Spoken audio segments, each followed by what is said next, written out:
La maldición de la casa del anciano en la colonia Guerrero, historia macabra, basada en hechos reales. Aquella casa en la esquina de Lerdo y Sol, en plena colonia Guerrero, siempre fue rara, pero nadie se atrevía a decirlo en voz alta. La conocíamos como la casa del señor Octavio, un anciano de traje gastado y sombrero negro que, aun en los días más calurosos de la Ciudad de México, salía con abrigo oscuro y bastón. Vivía solo, con las cortinas siempre cerradas, y cada noche, a la misma hora, se veía la silueta de alguien cruzando de una habitación a otra, aunque todos jurábamos que ya no tenía familia. Yo crecí viendo esa sombra pasar, oyendo los chismes de las vecinas, y nunca imaginé que años después sería el último en quedar para contar la verdad de lo que allí pasó. Antes de seguir con esta historia, si te gustan las leyendas macabras basadas en hechos reales de México, te invito a suscribirte al canal y a dejar en los comentarios desde qué ciudad o país nos estás viendo. Tu comentario ayuda a que más personas conozcan estas historias oscuras que muchos prefieren callar. La primera vez que escuché el grito fue una madrugada de julio, cuando todavía vivía mi madre. Eran casi las 3 y, como siempre, el barrio estaba medio despierto.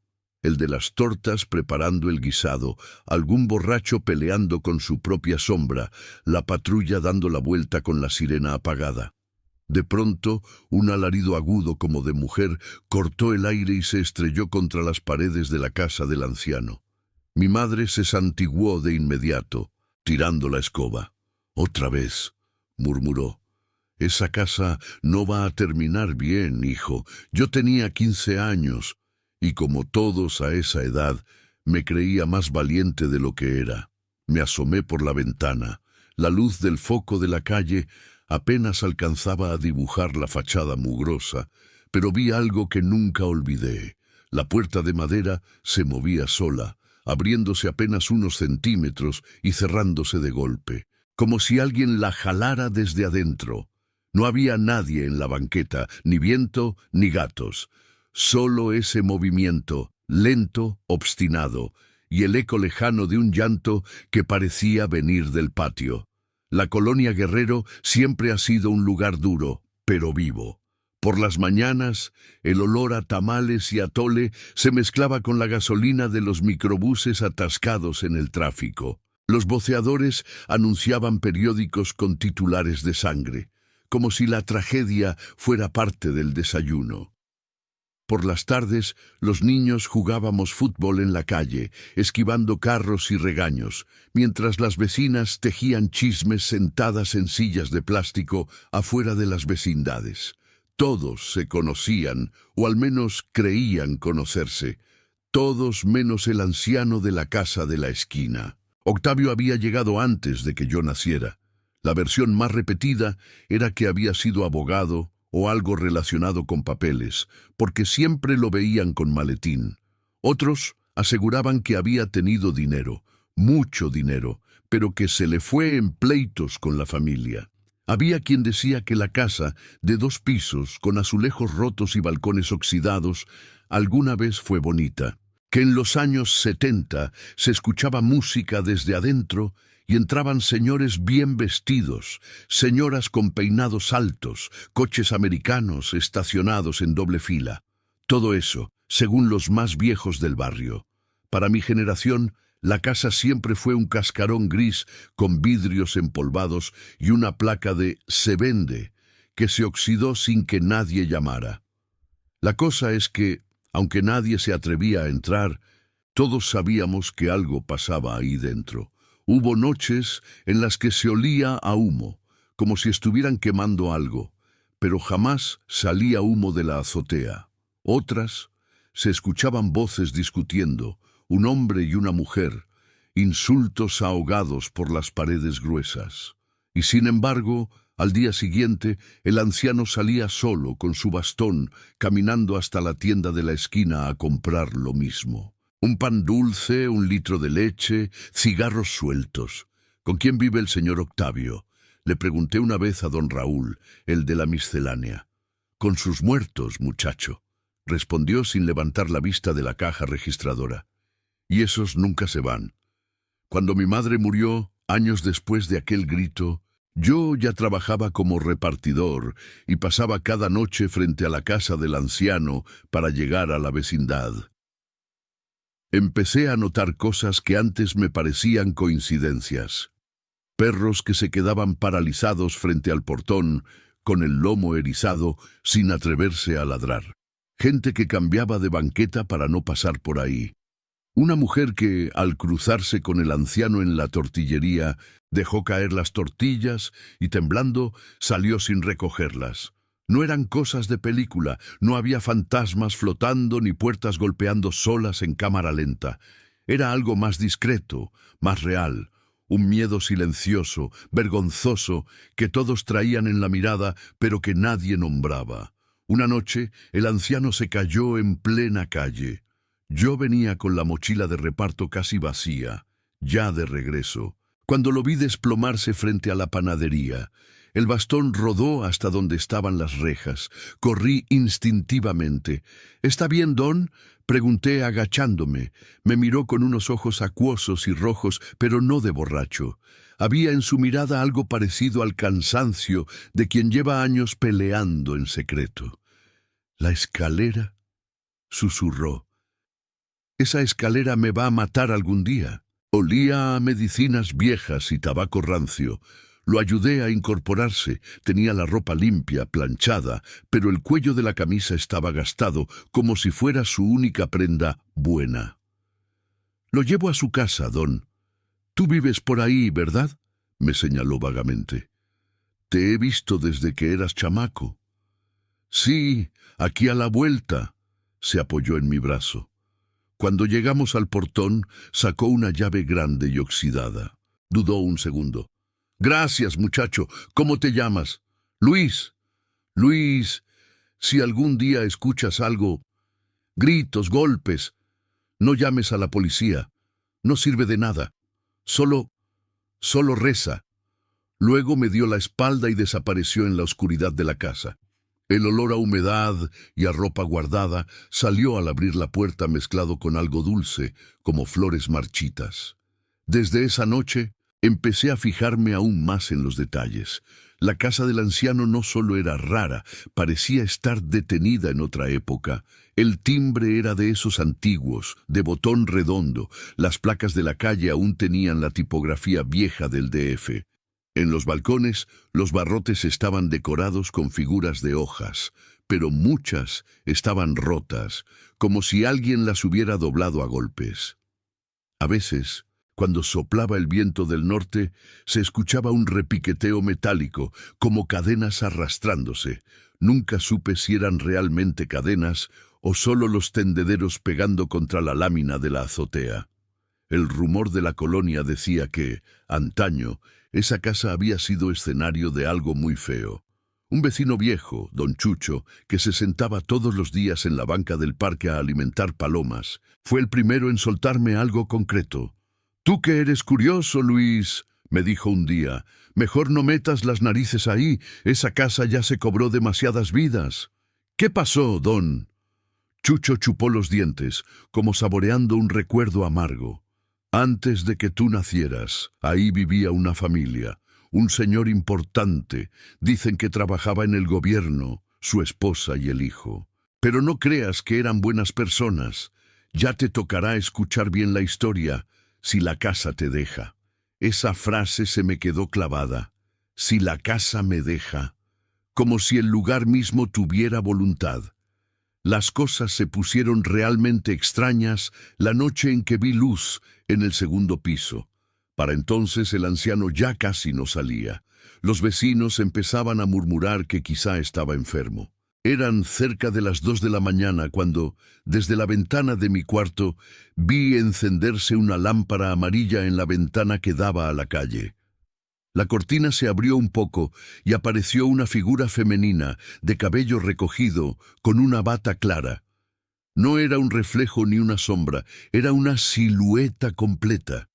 Estaba de perfil, mirando hacia el interior de la habitación, como si hablara con alguien. Yo conocía al señor Octavio y sabía que vivía solo, o eso decía todo el mundo. Esa mujer no era vecina, lo habría notado en el barrio. Me quedé helado. Después de unos segundos, la figura se giró, como si hubiera sentido mi mirada.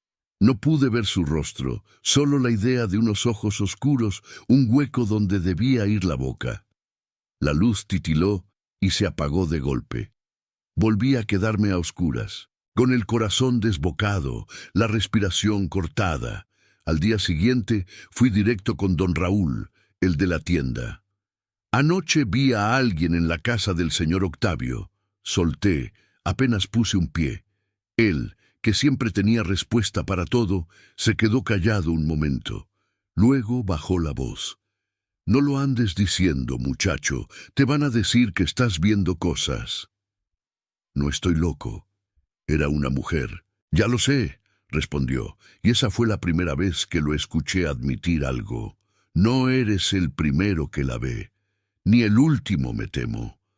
La colonia, de pronto, empezó a sentirse más pesada. Las calles que antes me parecían normales, con su mezcla de caos y rutina, ahora tenían rincones oscuros donde sentía que alguien me seguía con la mirada. De noche, los ruidos se intensificaban. Portones que rechinaban, motos que pasaban, radios a todo volumen para tapar el silencio incómodo. Cada vez que pasaba frente a la casa del anciano, apretaba el paso, fingiendo no mirar. Pero la casa estaba ahí, respirando despacio, esperando a que alguien se atreviera a desenterrar lo que había quedado atrapado entre sus muros. El detonante llegó en forma de olor.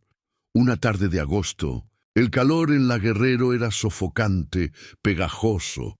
El pavimento ardía y el aire estaba cargado de humo de puestos callejeros. De pronto empezó a sentirse algo distinto. Un hedor espeso, dulzón, que salía del portón de la casa del anciano.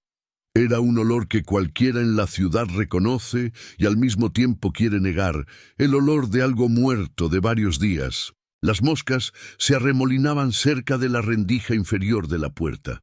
Los perros ni siquiera se atrevían a acercarse. Fue la señora Trini, la de la vecindad de enfrente, quien se decidió a llamar a la policía. No es chisme, es humanidad, decía, con el teléfono en la mano.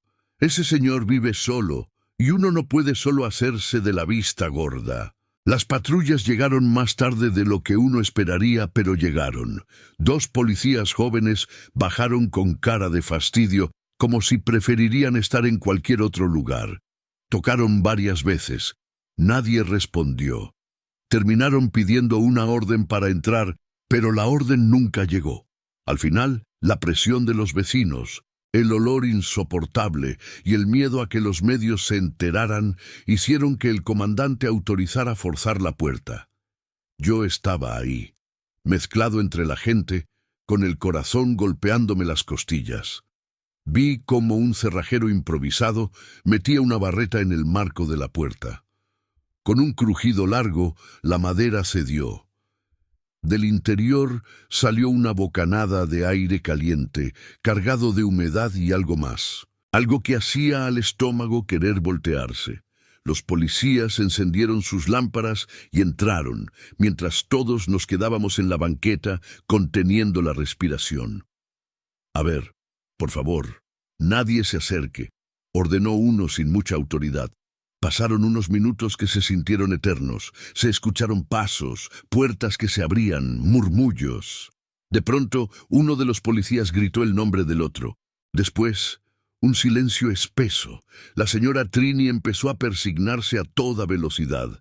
Cuando por fin salieron, traían la cara blanca, los labios apretados.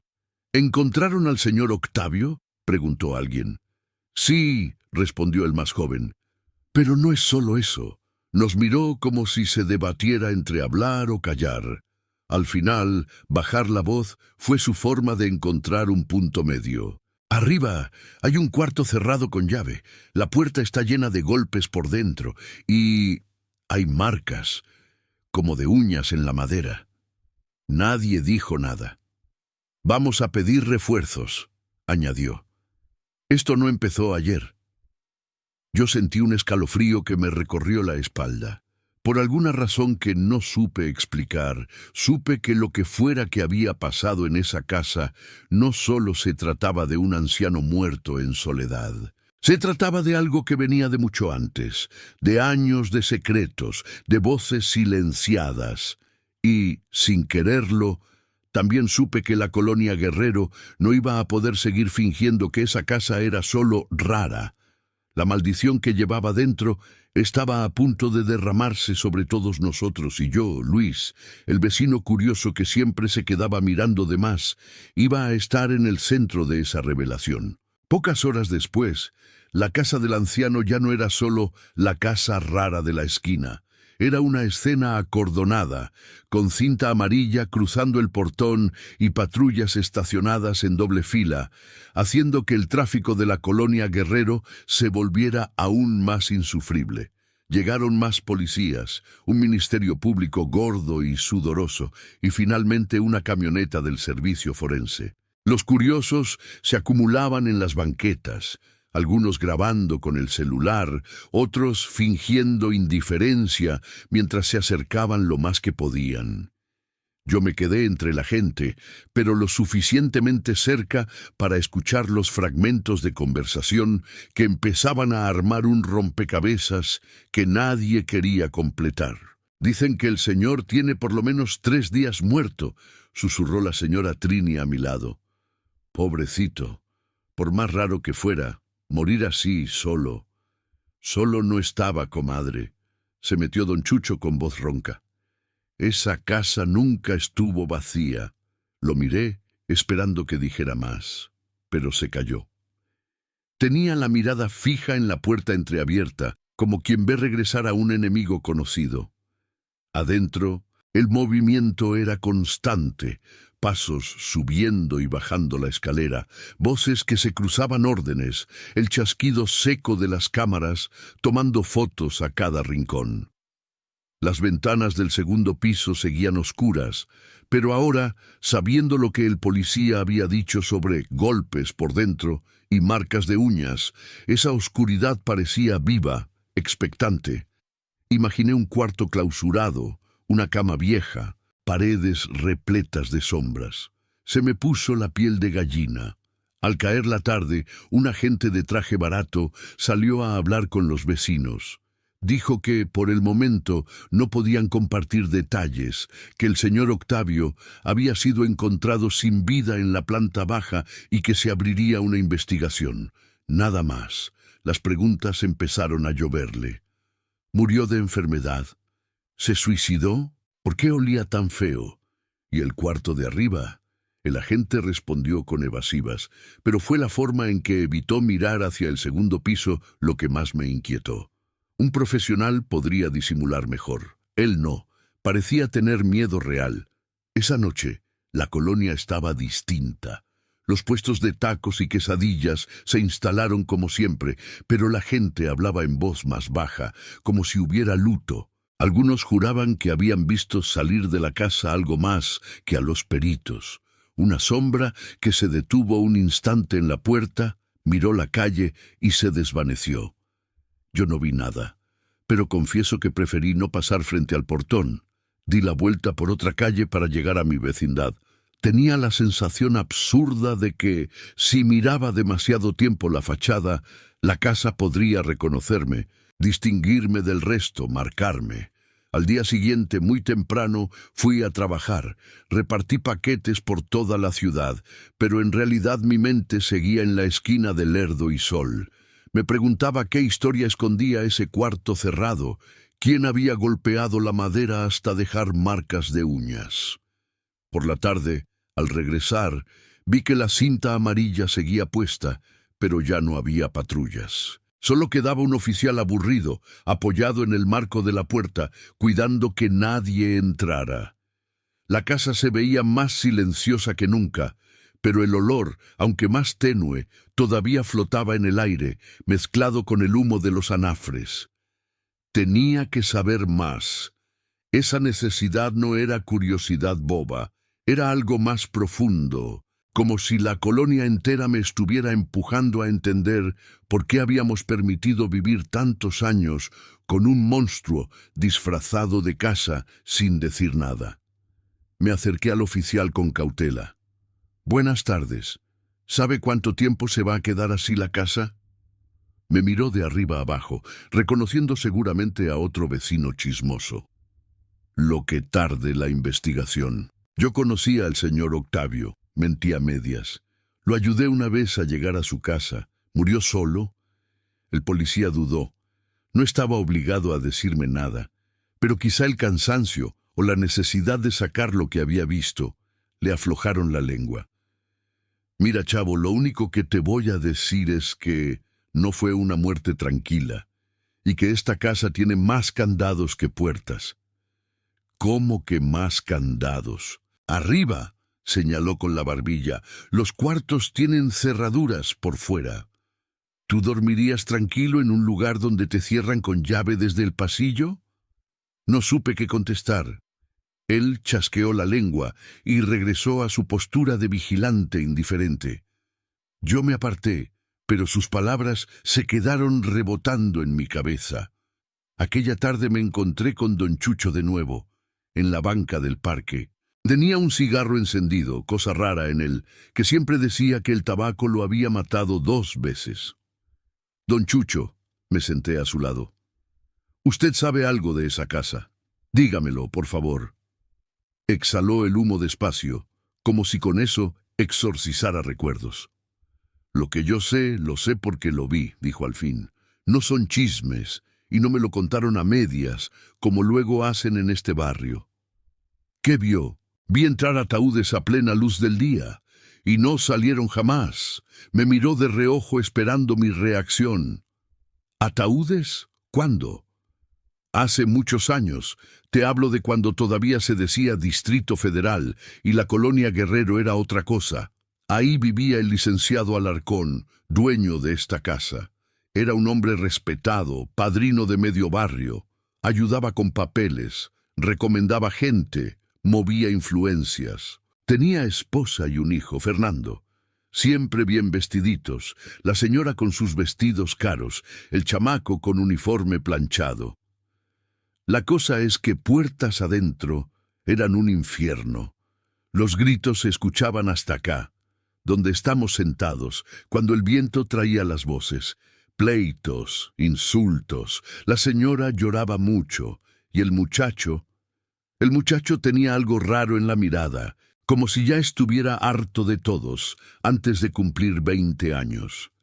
Escuchando a don Chucho, la casa que yo conocía como la del anciano Octavio empezó a transformarse en mi mente. Antes de ser de Octavio, había sido del licenciado Alarcón. Los balcones que hoy estaban oxidados alguna vez lucieron macetas con flores, cortinas nuevas. Las paredes que hoy olían a encierro habían presenciado discusiones, promesas, quizá golpes. Un día, siguió el viejo, la señora dejó de salir. Nadie la vio en la panadería, ni en misa. Alarcón dijo que estaba enferma, que se la habían llevado a un hospital privado. Te hablo de una época en la que la gente le creía a los señores, con dinero, nada más porque sí. Pero las muchachas de la limpieza eran otras cosas. Ellas contaban que la señora seguía ahí, arriba, que la escuchaban toser. ¿Había empleadas en la casa? Claro, una muchacha de Puebla que duró poco y luego otra, de aquí mismo, una sobrina de doña Remedios. Esa fue la que me lo dijo, que la señora seguía encerrada en un cuarto, que ya casi no comía, que la tenían ahí por su propio bien. ¿Y los ataúdes? Eso fue después, dijo bajando la voz. Tiempo después, una tarde, llegaron 2 coches negros, de esos largos, viejos. Traían 2 cajas de madera, pequeñas. La funeraria estaba en la colonia, así que la gente supo que eran ataúdes. Entraron por el portón y nadie los vio salir, ni ahorcados, ni entierro, ni velorio. Nada, como si esos muertos se hubieran quedado dentro. Se hizo un silencio incómodo. El parque seguía su vida normal, Niños correteando palomas, vendedores ambulantes ofreciendo paletas de hielo, el sonido lejano de un organillero. Pero entre nosotros había otra cosa, un peso. ¿Y qué pasó con la familia? El licenciado siguió su vida como si nada. Decía que había tenido una tragedia, que prefería no hablar del tema. Y la gente, por respeto o por miedo, no preguntaba. Pero el muchacho Fernando empezó a cambiar, se volvía más huraño, más agresivo. Algunas noches se le veía en la azotea, caminando de un lado a otro, como animal enjaulado.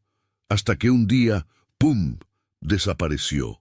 La palabra desapareció en boca de un viejo de la Guerrero no sonaba a que se fue a estudiar al extranjero, sonaba a un hueco en la realidad, a alguien borrado a propósito.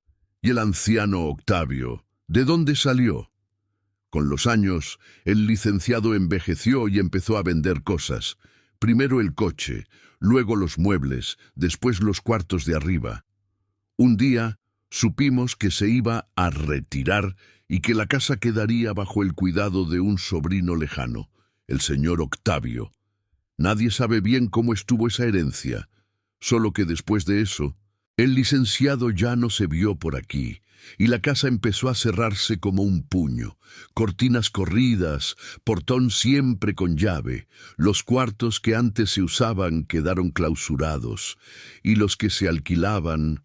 Bueno, mejor ni hablar de la gente que vivió ahí. ¿Pasó algo con ellos? Algunos se fueron sin pagar renta, otros de plano se fueron sin despedirse. Una pareja joven se mudó y, a los 3 meses, dejaron todo y se largaron a medianoche. El hombre decía que la casa tenía paredes chismosas, que escuchaban llorar a alguien en los muros, y siempre mencionaban lo mismo.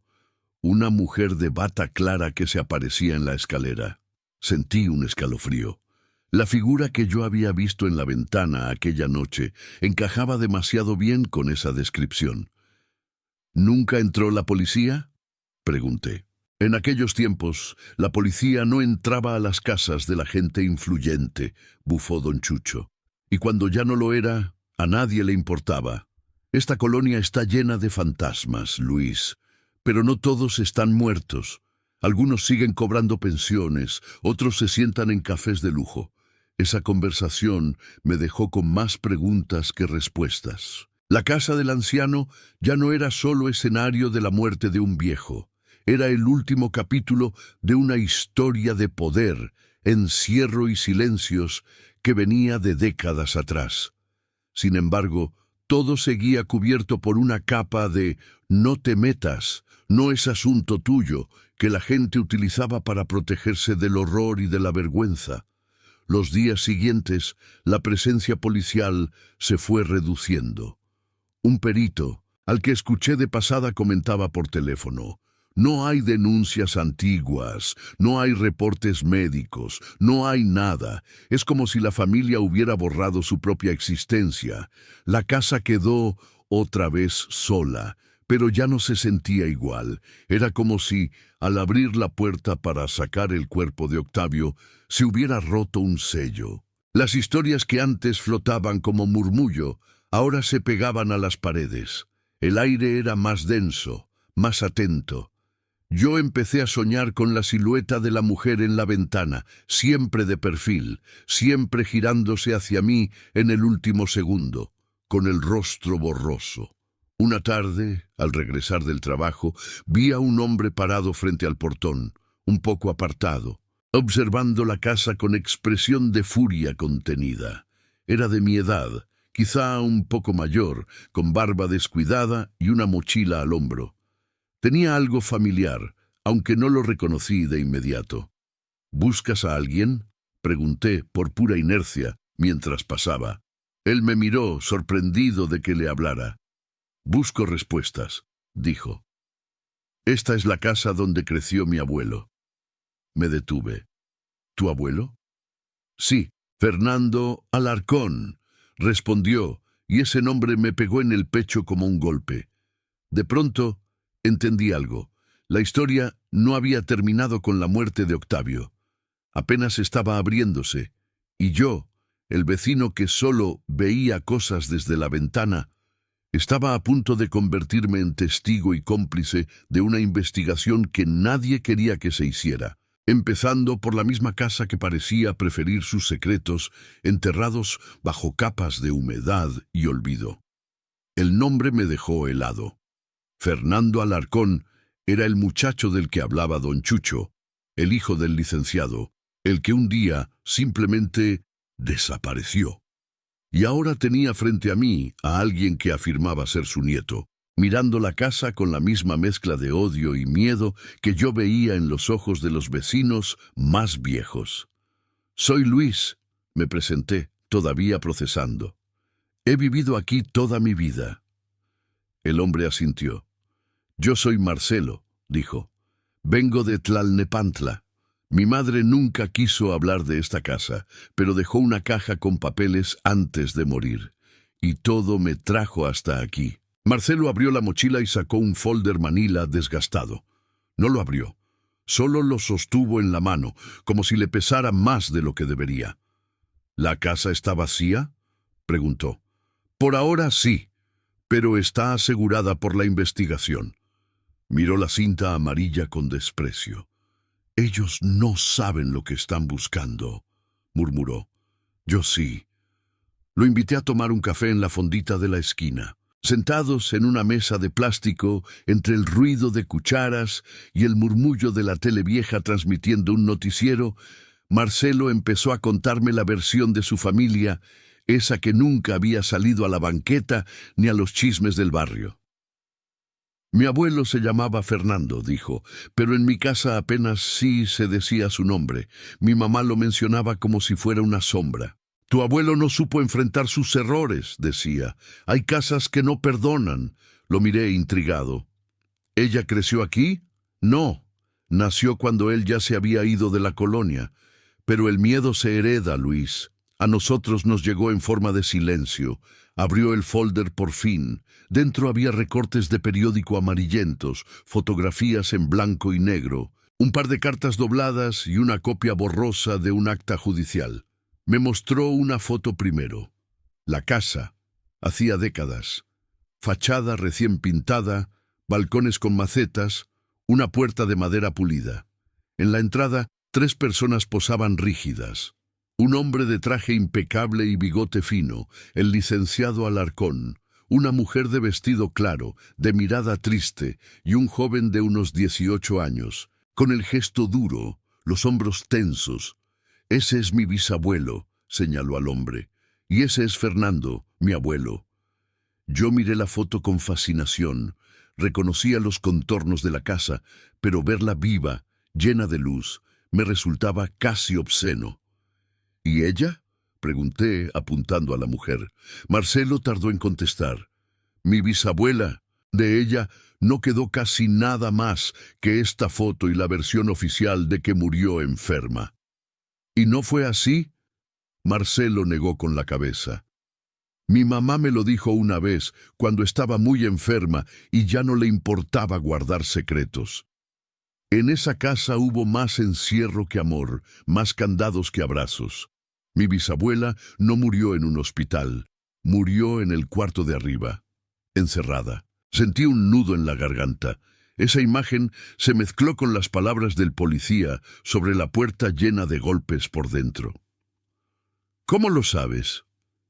Marcelo deslizó hacia mí una hoja mecanografiada, con sellos descoloridos.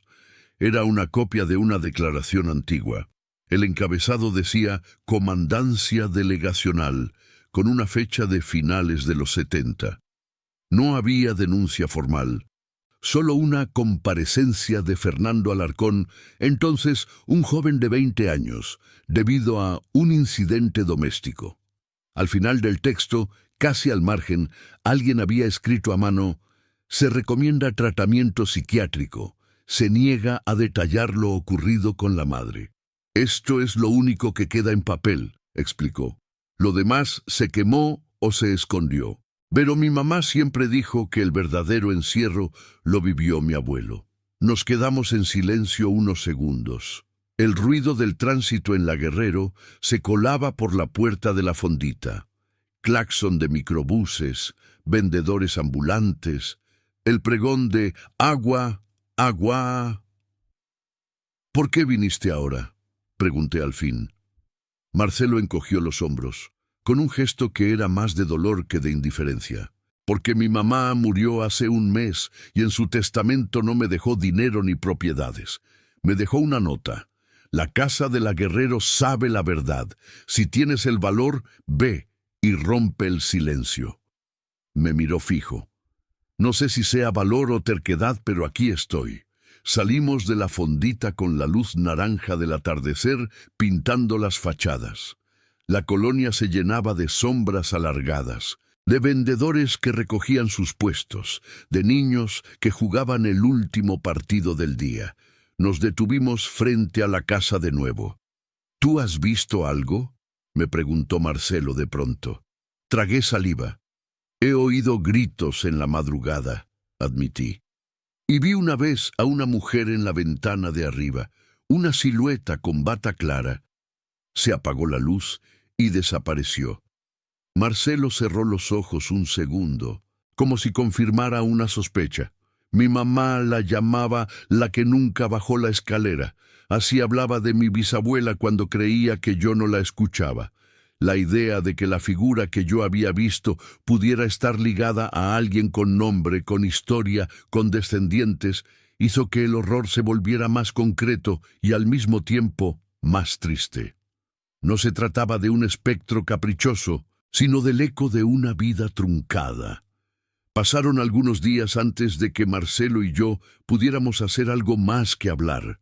La casa seguía bajo resguardo y el oficial no permitía que nadie cruzara el límite de la cinta. Pero en la Guerrero siempre hay rendijas, huecos por donde se cuela la voluntad de la gente. Una noche, mientras yo regresaba del trabajo, vi la silueta del oficial sentado en una silla plegable, cabeza caída hacia adelante, vencido por el sueño. La calle estaba tranquila, apenas iluminada por los focos amarillos. De la oscuridad de la esquina opuesta, Marcelo apareció como si hubiera estado esperando ese momento. «Es ahora o nunca», susurró. «Estás loco, nos pueden meter a la cárcel. Solo vamos a entrar, ver y salir. No vamos a robar nada». La voz de mi madre retumbó en algún rincón de mi memoria, esa frase de «no te metas en lo que no es tuyo». Pero aquella casa llevaba demasiado tiempo en medio de nuestra colonia como un tumor sin diagnosticar. Y en el fondo, yo sabía que, si no entrábamos nosotros, nadie lo haría por nosotros. Marcelo sacó una copia de llave de su bolsillo. «La encontré en la caja de mi mamá», explicó. «Dice Casa G en la etiqueta vieja. Si no funciona, nos vamos». Nos acercamos despacio, conteniendo la respiración. El oficial roncaba ligeramente, ajeno al peso de la historia que custodiaba. La cinta amarilla se podía levantar con cuidado sin romperla. Llegamos al portón de madera que ya había sido forzado días atrás y luego asegurado con un candado nuevo. Marcelo probó la llave en el candado. No entró. Me miró con frustración. «Espera», dije. «¿Y la chapa de adentro?». «El portón tiene dos». Probó en la cerradura original de la puerta. Esta vez la llave giró con un chasquido antiguo, como si despertara algo dormido. El portón se abrió apenas unos centímetros, dejando escapar un aliento denso, a polvo, madera vieja y algo más profundo. Ese olor sutil que uno asocia con lugares donde la gente ha sufrido durante años. Miré hacia atrás. El oficial seguía dormido, la calle seguía vacía. Entramos. El recibidor estaba en penumbras. Marcelo encendió la linterna de su celular y el haz de luz cortó la oscuridad, revelando una sala detenida en otra década. Muebles tapados con sábanas amarillentas, cuadros torcidos, un perchero con un viejo abrigo colgando como si el dueño fuera a volver en cualquier momento. El aire era pesado, cargado de humedad. Cada paso que dábamos levantaba un leve crujido en el piso. «Huele a iglesia abandonada», murmuré, sin saber explicar mejor esa mezcla de madera, cera seca y flores marchitas. Mi mamá siempre decía que las casas guardan las palabras que no se dijeron, susurró Marcelo. Aquí debieron quedarse muchas. Avanzamos hacia la escalera. A pesar de haber escuchado 1000 veces que arriba estaba lo peor, sentí que la planta baja también tenía algo que decir. De reojo, alcancé a notar en lo que parecía el comedor un largo mueble con cristales rotos, vajilla incompleta, fotos enmarcadas de espaldas, como si alguien las hubiera volteado a propósito. Un reloj de péndulo colgaba en la pared, detenido exactamente a las 3:17. «¿Ves esto?», señaló Marcelo las fotos boca abajo. Es un gesto de vergüenza. Alguien no soportaba ver sus propios recuerdos. O alguien no quería que la casa los reconociera. Dije, sin saber muy bien de dónde venían mis palabras. La escalera subía recta hacia un rellano donde la luz de la calle apenas se filtraba por una ventana esmerilada. Los peldaños de madera estaban gastados en el centro, marcados por décadas de pisadas. Ahí imaginé a la señora, a las empleadas, a Fernando subiendo y bajando entre discusiones y silencios. A mitad de escalera, Marcelo se detuvo. «Aquí», dijo, «aquí es donde mi mamá decía que siempre sentía que alguien la observaba en sus sueños. Una mujer parada en el último escalón, incapaz de bajar. Las paredes, vistas a la linterna, mostraban manchas alargadas, como si la humedad hubiera trazado figuras que se deslizaban hacia el suelo. Subimos despacio, sin hablar. El silencio no era total. Se escuchaba el lejano eco del tránsito de la ciudad. Algún perro ladrando. Música de reggaetón apagada en alguna vecindad. Pero dentro de la casa todo sonaba amortiguado, como si las paredes se tragaran los sonidos. En el pasillo del segundo piso vimos lo que el policía había mencionado. Puertas con cerraduras por fuera, algunas con más de un candado. En una de ellas la madera estaba desgarrada, con marcas profundas, irregulares. Marcelo acercó la luz.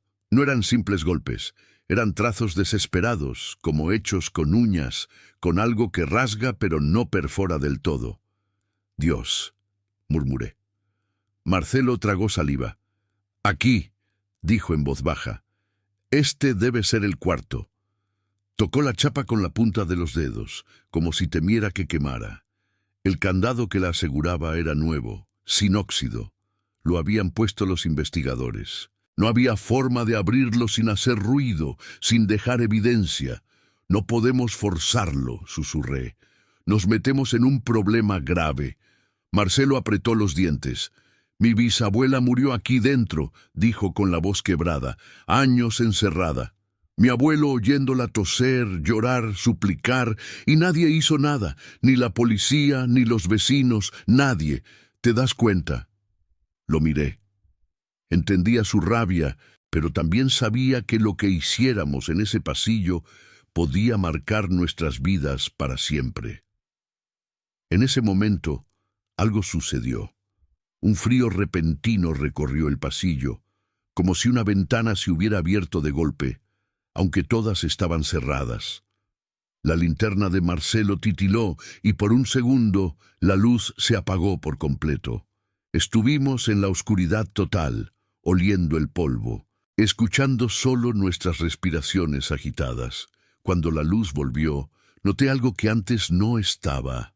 En el suelo, junto a la puerta con marcas de uñas, había una pequeña caja de madera del tamaño de una mano, cubierta de polvo pero claramente colocada ahí, en medio del paso. «¿La viste antes?», pregunté con un hilo de voz.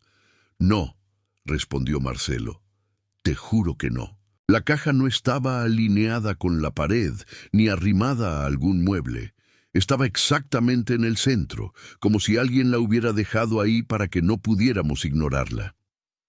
Marcelo la miró, indeciso. «Puede ser algo de la policía», dije, aunque en el fondo sabía que no tenía sentido. «No la habrían dejado aquí así», replicó. Se arrodilló y con manos temblorosas sopló el polvo de la superficie. La madera reveló un grabado sencillo, las iniciales R.A. ¿Quién es R.A.? Pregunté. Marcelo parpadeó, sorprendido. Rosa Alarcón, susurró. El nombre de mi bisabuela. En ese pasillo estrecho, con la puerta marcada por golpes y el frío clavándose en la nuca, entendí que la casa no solo guardaba secretos, también escogía el momento de mostrarlos, y que, de algún modo retorcido, estaba invitándonos a abrir una historia que llevaba décadas intentando salir de ese cuarto cerrado. Marcelo se quedó mirando la caja como si contuviera un animal vivo.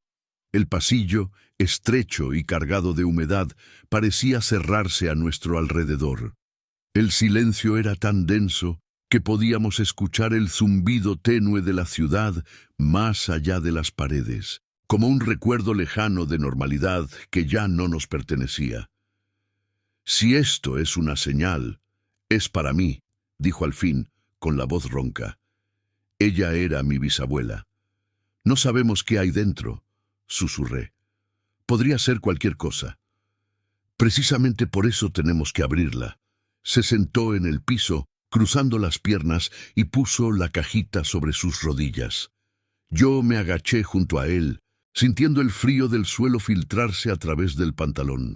La caja tenía una pequeña bisagra oxidada a un costado y un broche sencillo, sin candado. Marcelo, con cuidado extremo, levantó el broche.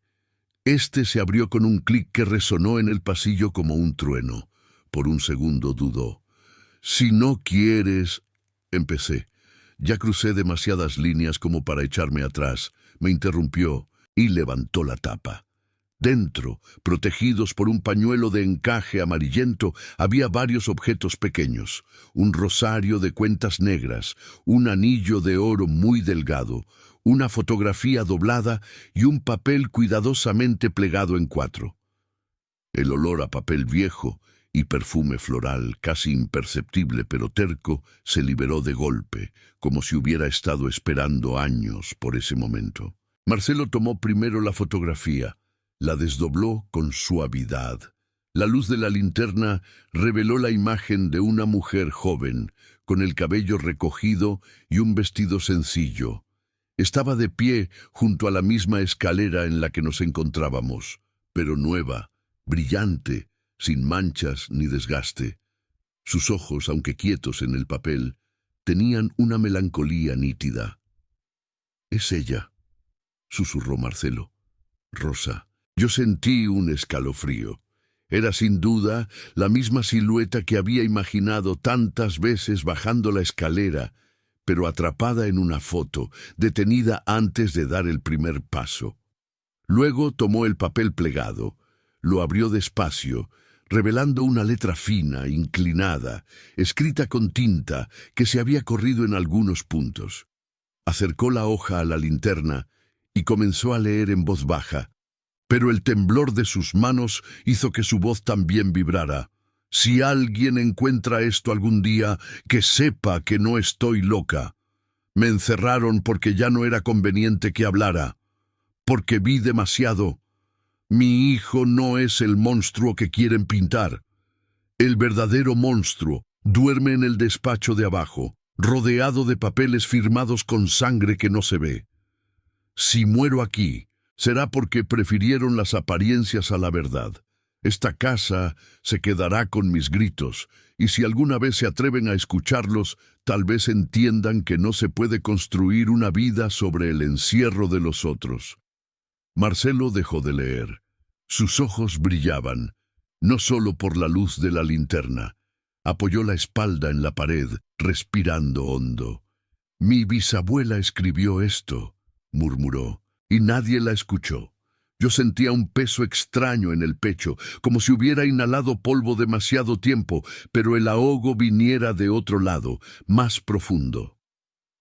Las palabras de Rosa no eran las de un fantasma caprichoso, sino las de una mujer atrapada por el poder de un hombre que prefería borrar voces antes que enfrentar sus propios actos. «Habla del despacho de abajo», dije, intentando mantener la mente fría. De papeles, de algo que tu bisabuelo hacía ahí. Marcelo asintió, limpiándose las lágrimas con el dorso de la mano. Mi mamá siempre decía que en esta ciudad hay dos tipos de crímenes, los que se cometen en la calle y los que se firman en escritorios. Mi bisabuelo, por lo visto, era experto en los segundos. Guardamos el rosario y el anillo de nuevo en la caja, pero Marcelo dobló la carta con cuidado y se la metió en la bolsa interna de la chamarra, como si temiera que la casa se la arrebatara si la dejaba a la vista. La foto, en cambio, la volvió a poner dentro, junto al pañuelo de encaje, y cerró la tapa. Esto se queda aquí por ahora, decidió. Es como si ella misma hubiera dejado estas piezas para que las encontráramos aquí arriba. Pero lo que denuncia está abajo. Bajamos la escalera en silencio, con la caja otra vez en el suelo, junto a la puerta marcada, como si devolverla a su lugar mantuviera algún tipo de equilibrio. El crujir de los peldaños parecía más fuerte ahora, como si la casa supiera que habíamos leído algo que no quería que leyéramos. En la planta baja, el ambiente era distinto. Tal vez era mi imaginación, pero sentí que el aire estaba más denso, más cargado. Marcelo dirigió la luz hacia la derecha del recibidor, donde una puerta entreabierta dejaba ver un mueble con libros y carpetas apiladas. El despacho. Entramos. El despacho del licenciado Alarcón parecía congelado en el tiempo. Un gran escritorio de madera oscura dominaba la habitación, cubierto de papeles amarillentos, bolígrafos secos, un cenicero lleno de colillas petrificadas. En las paredes había estantes repletos de legajos, carpetas con etiquetas de máquinas de escribir, archivadores metálicos con nombres de personas y empresas que ya nadie recordaba en el barrio. La ventana, cerrada, estaba cubierta por una cortina gruesa, haciendo que el lugar se sintiera aún más claustrofóbico. Mi mamá siempre decía que esta casa olía a decisiones sucias, dijo Marcelo en voz baja. Arreglos hechos en lo oscurito. Yo pasé la mano por el borde del escritorio, dejando un surco en el polvo. Me imaginé al licenciado sentado ahí, traje impecable, sonrisa segura, firmando papeles que tal vez definían el destino de familias enteras, de terrenos, de vidas. Y al mismo tiempo, una puerta arriba cerrada con llave, con una mujer tosiendo detrás, olvidada a propósito. En uno de los cajones, Marcelo encontró más papeles, contratos, cartas, notas con iniciales y números. Algunos tenían sellos oficiales, otros sellos de notarías. Pero lo que nos hizo detenernos fue una carpeta delgada, sin etiqueta, atada con un cordel viejo. Marcelo la abrió y dentro encontró varias hojas sueltas, todas con la misma frase al inicio: convenio de guarda y custodia voluntaria. ¿Qué es esto?, pregunté. Tratos para internar gente por su propio bien, explicó Marcelo leyendo. Mujeres declaradas histéricas, ancianos incapaces, hijos rebeldes, todos firmados por familiares y por mi bisabuelo como asesor legal. Pasó las hojas con rapidez hasta que se quedó congelado en una. Mira esto. En esa hoja, el nombre escrito en la línea central me dejó sin aliento: Rosa Alarcón de Alarcón. El documento decía que por recomendación médica se autorizaba que fuera ingresada a un centro privado de reposo por tiempo indefinido. La firma del médico era apenas legible. La del licenciado, en cambio, destacaba firme y clara al pie de la página. Nunca la internaron, dijo Marcelo entre dientes. La encerraron aquí mismo y usaron este documento como coartada perfecta. Si alguien preguntaba, podían mostrarlo y decir: está en tratamiento. Nadie iba a investigar. Me apoyé en la orilla del mueble. De pronto la maldición de la casa ya no parecía un misterio sobrenatural sin raíces. Tenía nombres, firmas, sellos. Era la consecuencia de decisiones tomadas con frialdad. de abusos que se escondieron bajo la apariencia de legalidad. La casa no estaba embrujada por capricho, estaba cargada por la suma de todas esas vidas torcidas dentro. ¿Crees que esto aún pueda servir de algo?, pregunté. Han pasado décadas. Marcelo apretó la carpeta. Tal vez no para meter a nadie a la cárcel, admitió. Pero mi mamá tenía razón. Hay silencios que matan más que las balas. Si contamos esto, si dejamos un registro, al menos la historia no seguirá siendo solo un chisme de barrio. Alzó la mirada hacia el techo, como si Rosa pudiera escucharlo. Ella escribió que la casa se quedaría con sus gritos, pues que ahora se quede también con nuestra voz. En ese instante, un golpe seco nos hizo saltar. Provenía de la planta alta, como si algo pesado hubiera caído al suelo, justo sobre nuestras cabezas. Nos miramos, tensos. ¿Lo oíste?, pregunté. Sí, y no fue la madera, respondió Marcelo, con el rostro pálido. Sonó como si hubieran tirado una silla. El impulso natural me decía que debíamos salir de ahí, correr, cruzar la cinta amarilla y fingir que nunca habíamos cruzado el umbral. Pero algo en la expresión de Marcelo me detuvo. No era solo miedo, era la determinación de alguien que ha cargado toda su vida con preguntas sin respuesta. No podemos irnos así, dijo. Falta algo. ¿Qué más quieres encontrar? Ya tenemos la carta, el documento, mi abuelo. La palabra quedó flotando en el aire. Recordé lo que don Chucho había dicho, que Fernando había desaparecido. Recordé también lo que la carta de Rosa insinuaba, que él no era el monstruo, sino otra víctima atrapada en la dinámica de esa casa. ¿Y si está muerto desde hace años?, pregunté con brutal sinceridad. ¿Y si solo quedan huesos y polvo? Entonces, al menos sabré dónde terminó su historia, respondió mirándome con ojos firmes. Y podré dejar flores donde de verdad tiene sentido. Subimos de nuevo la escalera, esta vez con el corazón acelerado y los sentidos a flor de piel. El pasillo del segundo piso parecía más estrecho, más frío.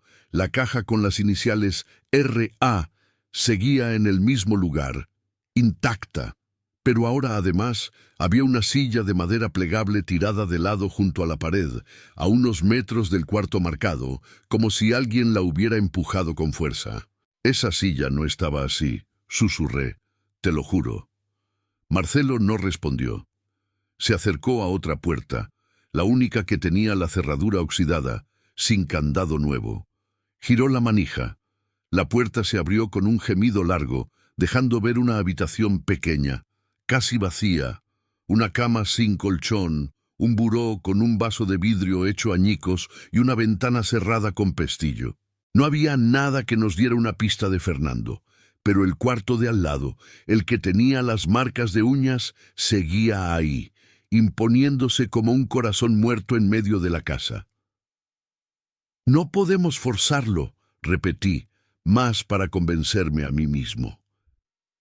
Marcelo cerró los ojos un segundo, respirando hondo. Cuando los abrió, había en ellos una mezcla peligrosa de dolor y decisión. No lo vamos a forzar, dijo. Vamos a pedir permiso. Se agachó, tomó la pequeña caja con las iniciales de su bisabuela y la sostuvo contra el pecho. Luego, apoyó la frente en la puerta con marcas de uñas, como quien se recarga en el hombro de alguien. Rosa, bisabuela, susurró. Si de algo sirve la sangre, si de algo sirve que haya venido hasta aquí con el poco valor que tengo, no quiero abrir nada que tú no quieras que se abra. Pero necesito saber qué fue de tu hijo. Necesito saber qué hicieron con Fernando. El pasillo quedó en absoluto silencio. Ni siquiera se escuchaba ya el eco lejano del tráfico. El mundo parecía reducido a esa puerta, esa caja y la voz temblorosa de Marcelo. Yo, a medio paso detrás de él, sentía que cualquier sonido que hiciera podría romper algo más frágil que el polvo bajo nuestros pies. Entonces ocurrió algo que, hasta el día de hoy, no sé explicar sin que suene a exageración. No fue un golpe, ni un portazo, ni un espectro cruzando el pasillo. Fue un sonido suave, preciso, el de un candado que se abre desde dentro. Un clic metálico, claro, seguido del ligero aflojamiento de la puerta. Marcelo se apartó de golpe, mirándome con los ojos muy abiertos. «¿Lo escuchaste?», asentí, incapaz de articular palabra. La puerta, que a primera vista seguía igual, con el candado nuevo colgando del pasador, tenía ahora una diferencia. El pasador metálico, que antes estaba completamente metido en el aro, se había retraído unos milímetros, lo justo para que el candado quedara flojo, sin asegurar realmente nada. Marcelo alargó la mano, dudó y luego tiró de él. El candado cayó en su mano, completamente cerrado, pero ya sin sujetar el metal. No dijimos nada. Entre los dos empujamos la puerta. Se abrió con resistencia, como si no hubiera sido abierta en años. Un olor intenso, distinto al del resto de la casa, nos golpeó. Una mezcla de humedad extrema, tela podrida y algo químico, quizá desinfectante antiguo. La linterna iluminó el interior, y lo que vimos adentro no fue un cadáver reciente ni huesos expuestos, sino un altarcito improvisado sobre una mesa baja. Un marco de madera sin cristal, una libreta abierta a la mitad, varias veladoras consumidas hasta el fondo y, en la pared del fondo, un dibujo infantil, hecho con crayones, pegado con cinta amarilla arrancada en las esquinas. Marcelo dio un paso adelante, con la caja de rosa aún en la mano. «Este no es un cuarto de castigo», murmuró. «Es un santuario». Y yo, mientras lo seguía hacia adentro, empecé a entender que la maldición de la casa del anciano en la colonia Guerrero no era simplemente la de un lugar donde se habían hecho cosas terribles. Era la maldición de una familia que, en su intento por esconder su culpa, había condenado a generación tras generación a cargar con los ecos de lo no dicho, de lo no llorado en público. Y que, tal vez, solo empezaría a disiparse cuando alguien tuviera el valor de leer en voz alta, afuera de esos muros, la historia completa que allí se había escrito a escondidas. Entramos al cuarto con cuidado, como si temíamos despertar algo que llevaba demasiado tiempo en vela. La linterna recorrió las paredes húmedas. No había cama ni armario, solo esa mesa baja con veladoras agotadas, un vaso con restos de agua seca, y en la pared principal, aquel dibujo infantil que por sí solo parecía cargar más historia que todos los expedientes del despacho. Era un dibujo sencillo, hecho con crayones de colores deslavados, una casa de fachada reconocible, 2 pisos, 3 ventanas, una puerta al centro, un sol en la esquina y 3 figuras de palitos frente al portón. Una figura alta, con traje, otra más baja, con vestido amplio, y entre ellos un niño con los brazos extendidos. Pero había algo que no cuadraba. Del lado izquierdo, pegada casi al borde del papel, se veía una cuarta figura, apenas bosquejada, sin color, con trazos grises, como si el niño hubiera empezado a dibujarla y luego se hubiera arrepentido. La figura estaba medio borrada, pero sus brazos parecían alargarse hacia la casa, intentando entrar o salir, no se distinguía bien. Marcelo se acercó al dibujo con la respiración contenida. «Mi mamá tenía uno igual en una caja de recuerdos», dijo. «Siempre pensé que lo había hecho ella, pero ahora me doy cuenta de que debe ser una copia. Este es el original». Debajo del papel, escrito con una letra torpe de niño, se leía: «Mi familia afuera de la casa. Adentro, mami descansa». Las palabras me golpearon con una tristeza brutal. Era la forma en que un niño intentaba darle sentido al encierro de su madre. Descansar, en un cuarto cerrado, mientras todos seguían su vida afuera. «Esto lo hizo tu abuelo», susurré. Marcelo asintió, con los ojos llenos de lágrimas. Y mi bisabuelo lo colgó aquí, en el cuarto donde ella se moría de soledad, añadió la voz quebrada, como si fuera un recordatorio constante de que la familia estaba bien afuera, mientras ella se consumía adentro. Sobre la mesa, la libreta abierta mostraba páginas llenas de una misma frase repetida, con diferentes letras, como si varias personas la hubieran escrito. No fue culpa de Fernando. Algunas estaban trazadas con pulso firme, otras con mano temblorosa, unas con tinta, otras con lápiz casi borrado. «Mira esto», dije, pasando la linterna de una línea a otra. Marcelo acarició la hoja con la yema de los dedos. Es como si alguien, tal vez mi bisabuela, tal vez mi abuelo, necesitara grabarse esa idea en la cabeza una y otra vez, reflexionó. Cuando repites una frase tantas veces, es porque el mundo entero te está diciendo lo contrario. En una de las últimas páginas, una letra distinta, más dura, había escrito algo más largo. Si algún día alguien que lleve mi apellido entra a este cuarto, que sepa que intenté hacer lo correcto y fracasé. Me dijeron que firmar papeles era proteger a la familia, pero solo protegí la cara del hombre que la destruyó. No tuve el valor de sacar a mi madre de aquí. No tuve el valor de denunciar a mi padre. Salí huyendo. Viví toda mi vida fingiendo que esta casa era solo un recuerdo borroso. Pero en las noches, cuando cierro los ojos, la escucho toser en este cuarto. No quiero que mis hijos hereden el silencio. Si lees esto, perdóname por lo que no hice. Abajo había una firma. Fernando A. No era un niño. El trazo era de un adulto cansado. Aquí estuvo, dije casi en un murmullo. Tu abuelo volvió. Entró a este cuarto, escribió esto y se fue otra vez. Marcelo apretó los labios conteniendo un sollozo. Mi mamá decía que él le mandaba cartas desde lejos, pero nunca hablaba del pasado. Ahora entiendo por qué. Porque vino, vio y no tuvo fuerzas para romperlo todo. En un rincón del cuarto, casi camuflada por la oscuridad, la luz de la linterna reveló una caja metálica empotrada a media altura, como una pequeña caja fuerte con la puerta entreabierta. Dentro había pocas cosas. Un puñado de fotos en blanco y negro, un pañuelo bordado con las iniciales R.A. y en el fondo una pequeña urnita de cerámica sin nombre. Las fotos mostraban la casa desde distintos ángulos, siempre en momentos de aparente normalidad. Fiestas, reuniones, gente sonriendo, pero en todas ellas había algo inquietante. Una ventana del segundo piso, la misma, siempre oscura, siempre con la cortina corrida. Marcelo tomó la urna con manos temblorosas. No tiene inscripción, murmuró.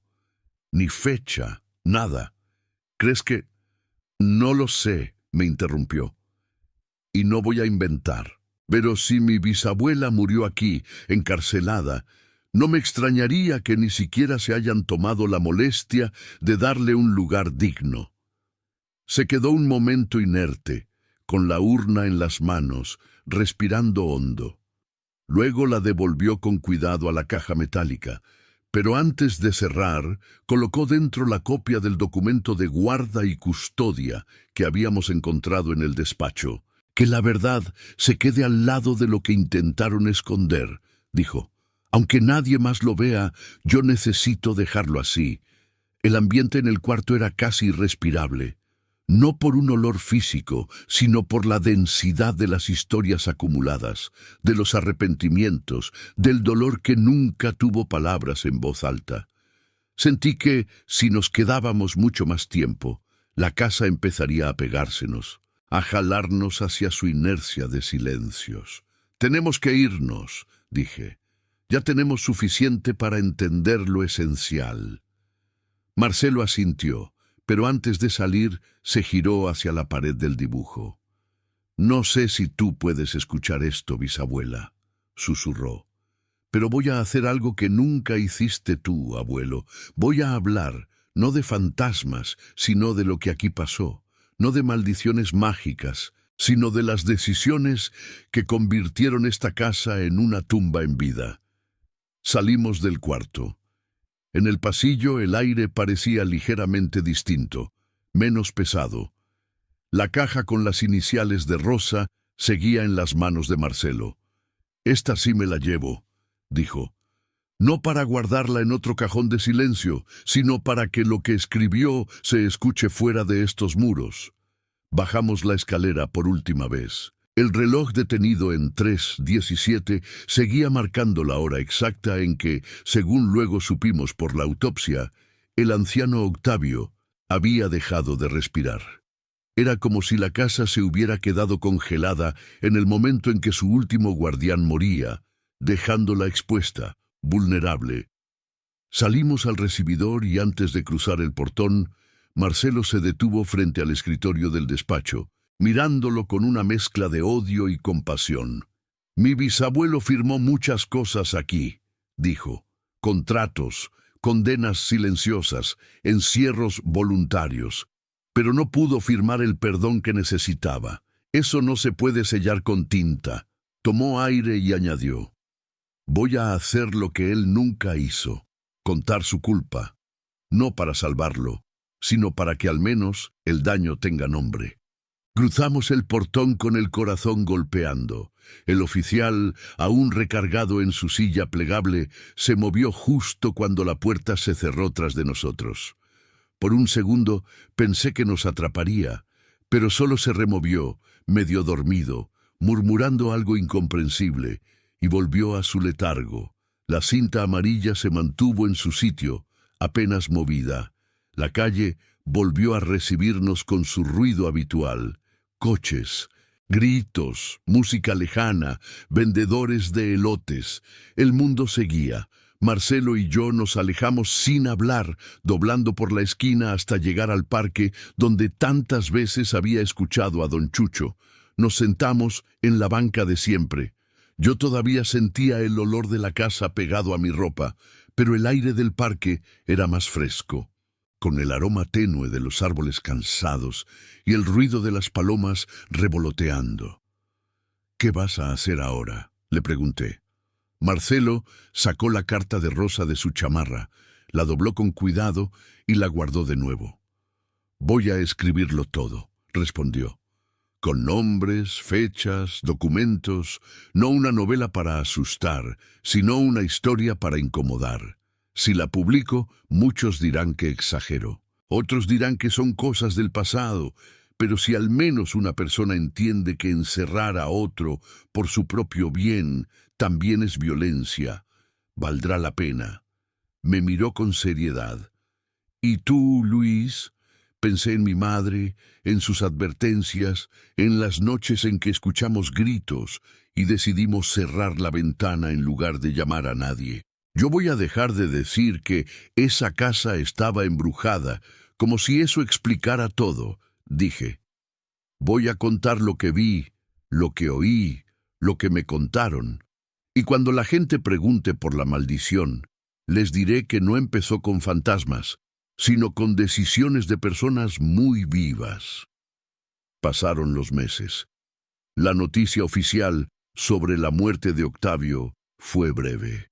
Anciano hallado sin vida en una casa antigua de la colonia Guerrero, posible víctima de un infarto, sin signos de violencia. Nada más. Ni una palabra sobre cuartos con puertas rasgadas, ni sobre documentos viejos, ni sobre encierros históricos. Pero la colonia, que había guardado silencio durante décadas, empezó a murmurar de otra manera. Los viejos se animaron a contar lo que habían visto. Las trabajadoras que alguna vez limpiaron la casa narraron historias que habían callado por miedo. Lo que antes eran chismes fragmentados empezó a convertirse en un relato coherente. Marcelo cumplió su promesa. Publicó un texto largo en Internet. Primero en un blog anónimo, luego en una página de historias de la ciudad. No fue viral de un día para otro, pero empezó a rodar. Gente de otras colonias lo compartía, algunos se indignaban, otros se burlaban, Otros contaban casos similares de casas donde abuelas, tíos o hijos habían sido encerrados para evitar problemas. La historia de la casa de la Guerrero se volvió espejo incómodo de muchas otras. Un día, meses después, pasé frente a la casa de nuevo. El portón estaba abierto, ya no había cinta amarilla. Unos trabajadores salían con cascos y chalecos, cargando tablas y costales de escombro. En la fachada colgaba un letrero nuevo. Próximamente, departamentos modernos, inversión segura. Alguien había decidido convertir la casa en un pequeño edificio de departamentos, como tantos otros en la ciudad. La colonia Guerrero, la de vecindades viejas y historias pesadas, iba siendo sustituida poco a poco por construcciones nuevas, más altas, más impersonales. Me quedé mirando el letrero un rato. Podía imaginar perfectamente a futuras familias entrando y saliendo por el mismo lugar donde tantas decisiones injustas se habían tomado. Pensé en la escalera, en el cuarto con marcas de uñas, en la caja con las iniciales de Rosa. «¿Y si tumbar las paredes rompe la maldición?», preguntó una voz a mi lado. Era don Chucho, todavía fiel a su banca en el parque, observando de lejos. «Tal vez tumbe los ladrillos», respondí. «Pero la historia ya no se borra. Está escrita afuera, en la memoria de la gente. Eso no lo derriban con una retroexcavadora». Don Chucho sonrió cansado. «Entonces, tal vez, por fin, esta colonia esté aprendiendo a hacer algo distinto a callar». Marcelo regresó algunas veces. Una tarde, con la caja de Rosa entre las manos, nos paramos frente a la fachada ya parcialmente demolida. Las paredes interiores estaban expuestas, mostrando esqueletos de habitaciones que habían sido escenarios de tanto. «No quiero que terminen mis bisabuelos atrapados en otro muro», dijo. Se llevó la caja a un cementerio modesto en la periferia, donde reposaba su madre, y enterró allí la pequeña caja, junto a la tumba. «Al menos ahora tienen un lugar con nombre», me dijo después. «No es justicia perfecta, pero es un comienzo». Con el tiempo, levantaron los departamentos.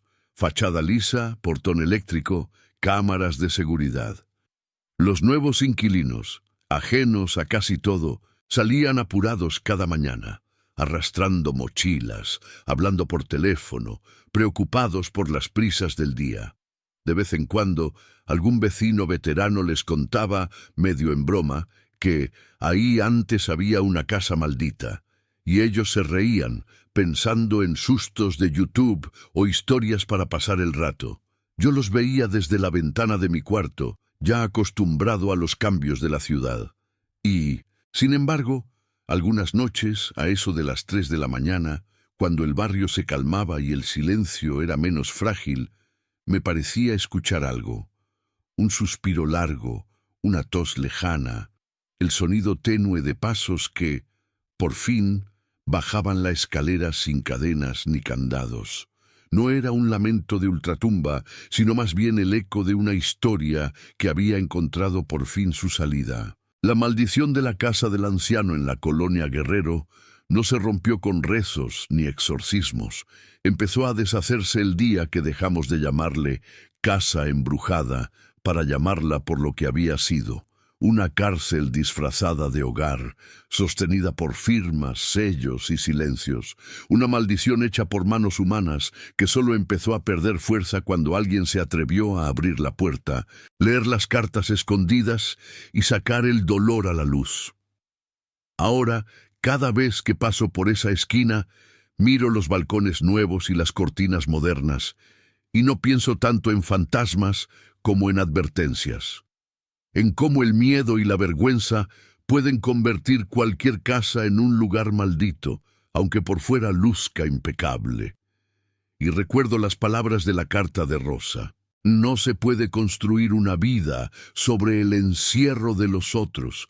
Tal vez esa sea la verdadera moraleja de esta historia macabra. Las casas no se maldicen solas. Las maldiciones empiezan el día que decidimos que es más cómodo encerrar la verdad detrás de una puerta que enfrentarla a la luz del barrio. Y como vecino de la Guerrero, he aprendido que por oscuro que sea el interior, siempre habrá alguien dispuesto a abrir la puerta y contar lo que vio, para que la próxima casa no tenga que aprenderlo a golpes ni a rasguños en la madera.